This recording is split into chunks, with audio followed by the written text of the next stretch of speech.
വർഷങ്ങൾക്ക് ശേഷം സിനിമയുടെ റിവ്യൂ ആണെന്ന് പറയാൻ പോകുന്നത് കേട്ടോ. അതായത് വർഷങ്ങൾക്ക് ശേഷം സിനിമ ഞാൻ 2 ദിവസം മുമ്പാണ് കണ്ടത്.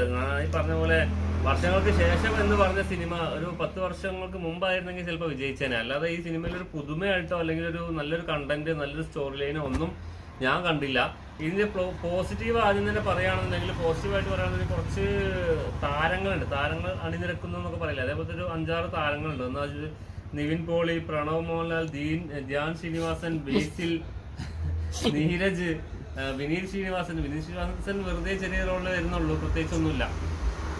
പിന്നെ ഈ പറഞ്ഞ താരങ്ങൾക്ക് തന്നെ എല്ലാവർക്കും വലിയ നല്ല റോളൊന്നും കൊടുത്തിട്ടില്ല. താനും നിവിൻ പോളി വരുമ്പോൾ കുറച്ച് കോമഡി ഉണ്ട്, എന്റർടൈൻമെന്റ് ആകുന്നുണ്ട്. അത് കോമഡി ആർട്ടിസ്റ്റ് പോലെ വന്നു പോകുന്നുള്ളൂ, അതേ ഉള്ളൂ. നമ്മുടെ പണ്ടത്തെ ഉദയനാണ താരത്തില് ശ്രീനിവാസൻ വരില്ലേ, അതേപോലെയൊക്കെ ഒരു തോന്നിപ്പോകും കുറച്ചൊക്കെ. അങ്ങനത്തെ ഒരു ക്യാരക്ടർ നിവിൻ പോളി ചെയ്യുന്നുണ്ട്, ചിരിപ്പിക്കുന്നുണ്ട്.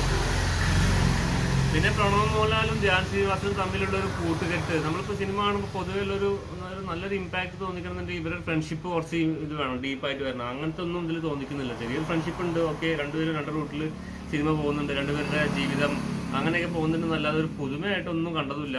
നമ്മളിപ്പോൾ കണ്ടിന്യൂസ് ആയിട്ട് മലയാള സിനിമകൾ കുറേ സിനിമകൾ 3-4 സിനിമകൾ ഹിറ്റായി. ആ ഹിറ്റ് തന്നെ ജനങ്ങളെ തിയേറ്ററിലേക്ക് വീണ്ടും വരിപ്പിക്കാനുള്ളൊരു മാജിക് അതിലുണ്ട്. പക്ഷെ അങ്ങനെ വന്ന ജനങ്ങൾക്കൊരു നിരാശയായിട്ട് തോന്നും എനിക്ക് എന്നാണ് എൻ്റെ ഒരു അഭിപ്രായം.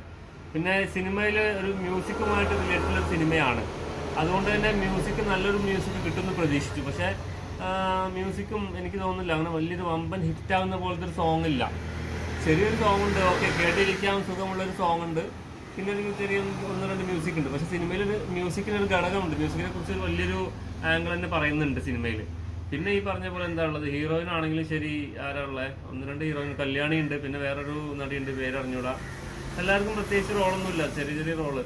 പിന്നെ പ്രത്യേകിച്ച് എനിക്ക് ഫീൽ ചെയ്തൊരു നെഗറ്റീവ് എന്താണെന്ന് വെച്ചാൽ, ഇവരെയൊക്കെ പ്രായം തോന്നിപ്പിക്കുന്ന മേക്കപ്പ് ഉണ്ടല്ലോ, വളരെ മോശമായി കണ്ടു. കാരണം ധ്യാൻ ശ്രീനിവാസനും പ്രണവ് മോഹൻലാലും ഈ ലാസ്റ്റൊക്കെ എത്തുന്ന സമയത്ത് പണ്ട് ഇവരെ ഡയറക്ട് ചെയ്തിരുന്ന ആ ഡയറക്ടറുടെ മക്കൾ വന്ന് ഡയറക്ട് ചെയ്യുന്ന അങ്ങനത്തെ 1-2 സീന് വരുന്നുണ്ട്. ആ മക്കൾക്ക് തന്നെ പ്രായമായി കാണിക്കുമ്പോൾ ഇവർക്ക് എത്ര പ്രായമായി കാണിക്കണം?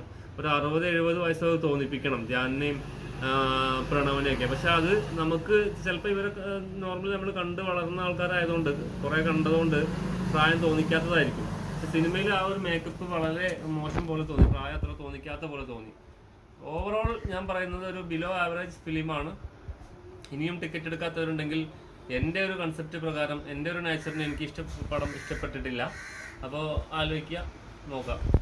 Thank you.